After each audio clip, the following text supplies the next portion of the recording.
তোমারে লেগেছে এত যে ভালো বুঝিতা জানে বাংলাদেশ চাঁদ বুঝিতা জানে বাংলাদেশ তোমারে লেগেছে এত যে ভালো মধু চাঁদ বুঝিতা জানে। চাচা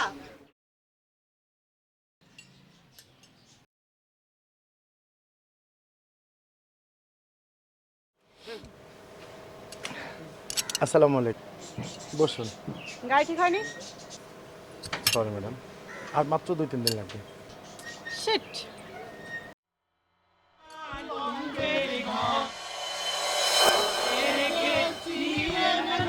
চাচা এদিকে আসেন তো। জি মামনি বলো। আচ্ছা ওই যে ওখানে বকাটারে বসে থাকে, আপনি কিচ্ছু বলেন না? ওরা বখাটে না, ওরা শিক্ষিত পোলা পাইন। এই যে ওই যে মাইকেল জ্যাকসনের মতো চিল্লে গান গায় না, ওই যে এটার মধ্যে একটা হলো এই যে কি ইনজুরি ইঞ্জিনিয়ার। ইঞ্জিনিয়ার বন্ধু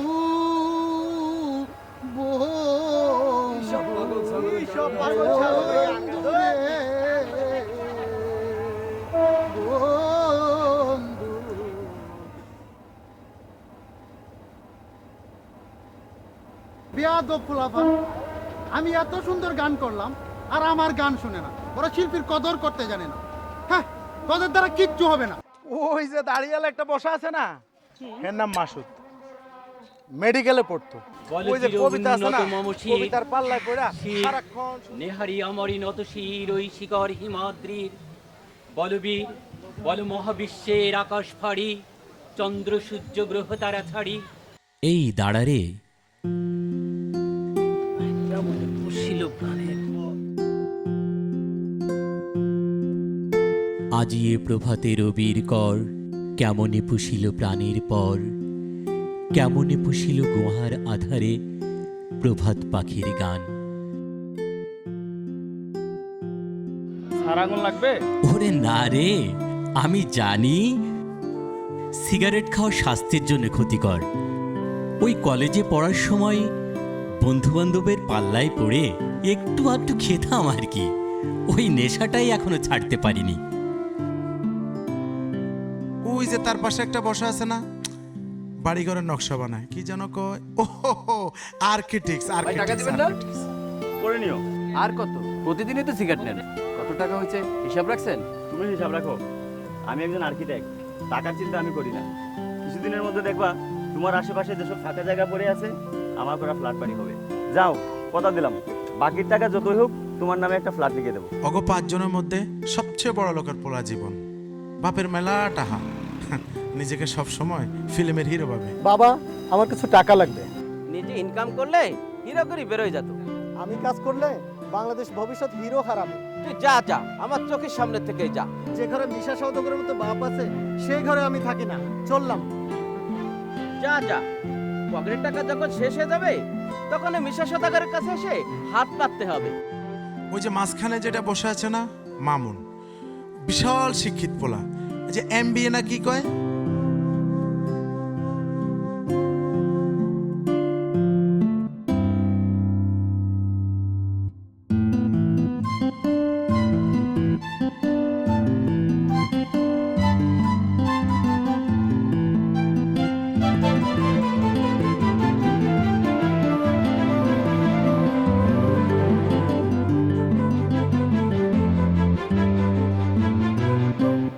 হালা, তুই তো আমার চাইতে ফকির রে।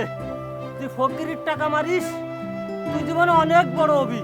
তোর টাকা মানসে খাইবো, ফকিরে খাইবো, তুই জীবনে সুখী হতে পারবি না।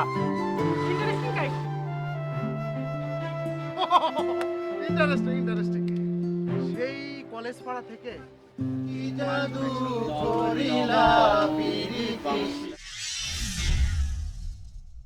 হাই, আমি মিলি, আপনাদের সাথে পরিচিত হতে আসলাম। আমি রাসেল, সঙ্গীত শিল্পী। একটা গান শোনাই আপনাকে। দোস্ত একটা গাই না, আরে শুন একটা গাই, একটা গাই। কত যে তোমাকে বেশেছি ভালো, সে কথা তুমি যদি জানতে, এই হৃদয় চিরে যদি দেখা যেত, আমি যে তোমার তুমি মানতে।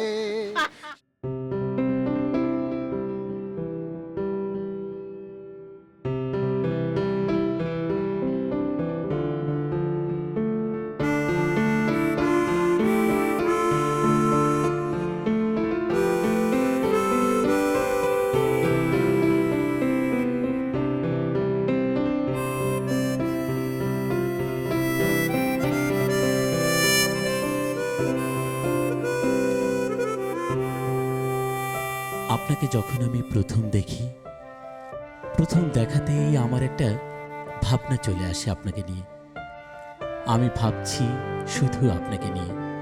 আপনাকে নিয়ে যত আমার এলোমেলো ভাবনা, অপরিপাটি ভাবনা, আপনাকে নিয়ে আমি কখনো ভাবি ওই যে বিশাল আকাশ, ওই আকাশটাকে মনে হয় তোমার মুখ, আর ওই চাঁদ, চাঁদটাকে মনে হয় তোমার কপালের টিপ, আর ধ্রুব তারা, ওটাকে মনে হয় তোমার কপালের তিল। বাহ, কি অসাধারণ সৃষ্টি তুমি বিধাতার! ভাগ্যের সুপ্রসন্নতায় কোনো এক রোদেরা দুপুরে তোমাকে এক চিলতে দেখার সৌভাগ্য হয়েছিল আমার। আর তারপর থেকেই তোমাকে নিয়ে আমার ভাবা, আর ভাবতে ভাবতেই আমার ভালো লাগার অনুভূতিগুলোকে একটু চাঙ্গা করে তোলা। সত্যি কথা কি, তোমারে তুরাগ নদীর পারে দেখেছি, তোমারে তুরাগ নদীর পারে একা একা যাইও না গো কন্যা, দেখা যায় রমনায়, তারপর তুমি আমি দেখেছি তোমারে তুরাগ নদীর পারে দেখেছি তোমারে। গত রাতে তোমাকে নিয়ে একটা কবিতা লিখেছি, আজও মনে পড়ে। সেই প্রতি সাত সকালেই তুমি আমার ঘুম ভাঙাতে, আমি ঘুম জাগা চোখে দেখতাম তুমি দাঁড়িয়ে আছো ফুলের ঝুড়ি হাতে নিয়ে। তোমার একটাই বাহানা, আমাকে নিয়ে ফুল কুড়াতে যাবে। আমরা দুজনে মিলেই মালা কুড়াতাম, অথচ মালাটা গাঁথতে তুমি, আবার আলতো করে বলতে, দাও না পরিয়ে আমার গলে। আমি যখন তোমার গলে মালা পরাতাম, সেজন্য এক তোমার দীর্ঘ প্রতীক্ষার এক চমৎকার পরিণতি। এমনিভাবেই কেটেছে তোমার আমার এক চমৎকার সকালবেলা।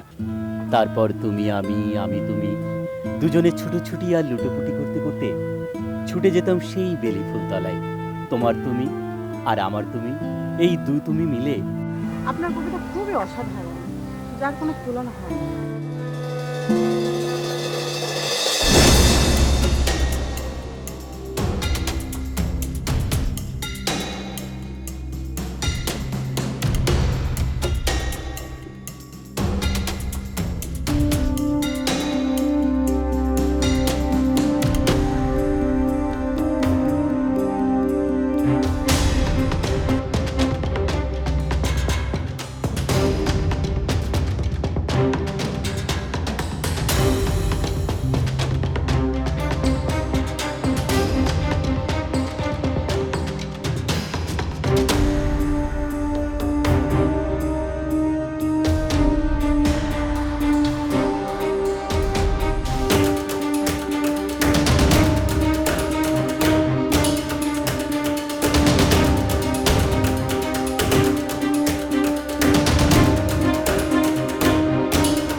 দোস্ত তোরা চলে এসেছিস, হ্যাঁ ভালোই করেছিস। আজকে ওনার সৌজন্যে তাদেরকে একটা গান শোনাই। আমার সৌজন্য কেন? না, আজ তোমাকে খুব সুন্দর লাগছে তাই। ও আচ্ছা, ওকে সবাই তো ভালোবাসা চায়, কেউ পায় কেউ বাহারায়, তাতে প্রেমিকের কি আসে যায়। সবাই তো ভালোবাসা চায়, কত কাল কত সাধনার পরে একদিন কাছে পাওয়া যায়। সবাই তো ভালোবাসা চায়।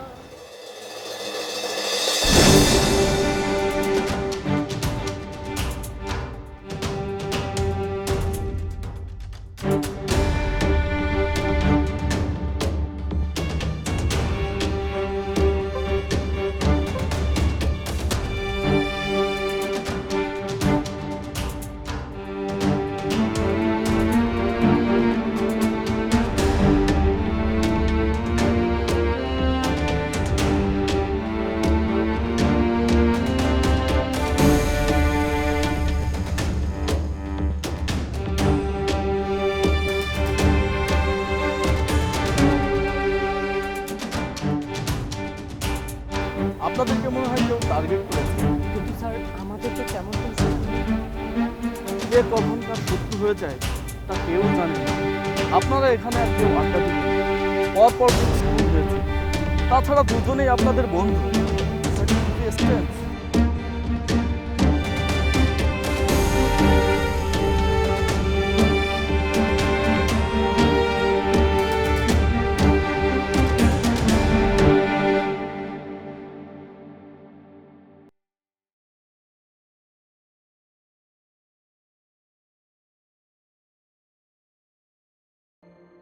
হ্যালো, হ্যাঁ তুই কোথায়?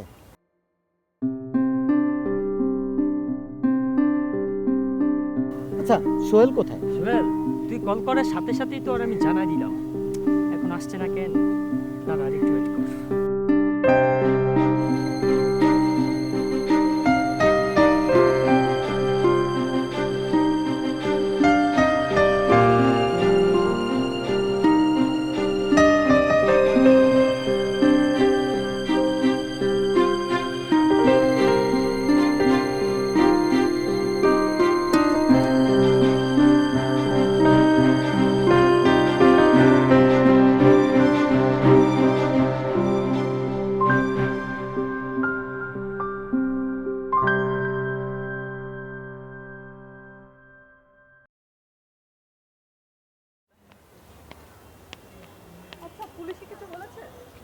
পুলিশ তো কেবল আমাদেরকে সাবধান থাকতে বলে।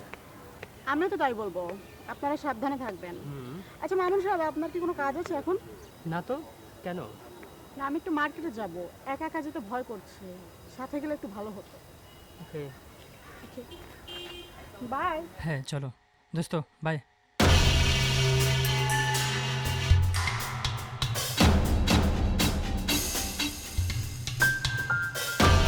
কি ব্যাপার, কি হয়েছে?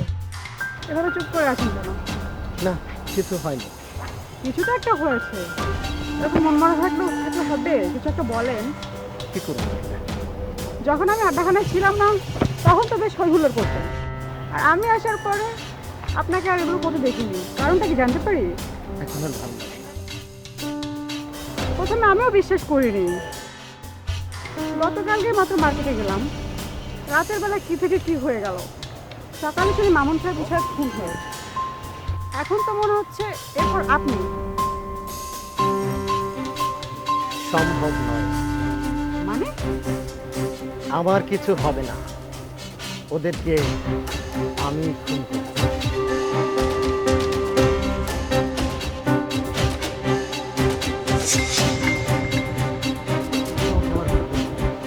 তোমাকে আমি ভালোবাসি, কিছুতেই তোমাকে বলতে পারছিলাম না। যখনই বলতে চাচ্ছিলাম তখনই তুমি কাউকে না কাউকে নিয়ে যাচ্ছ। তাই তাই ওদেরকে সরিয়ে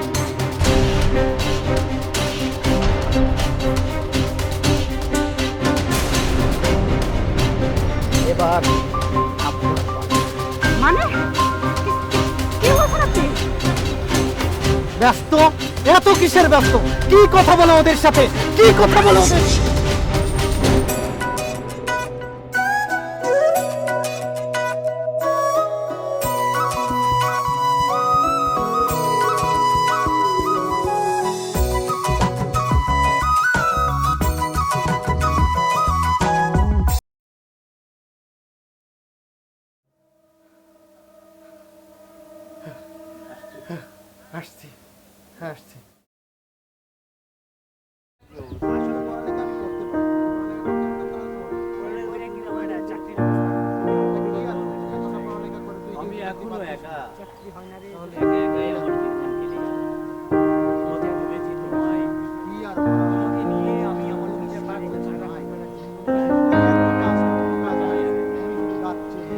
কিরে জীবন হিরো চুপ কেন?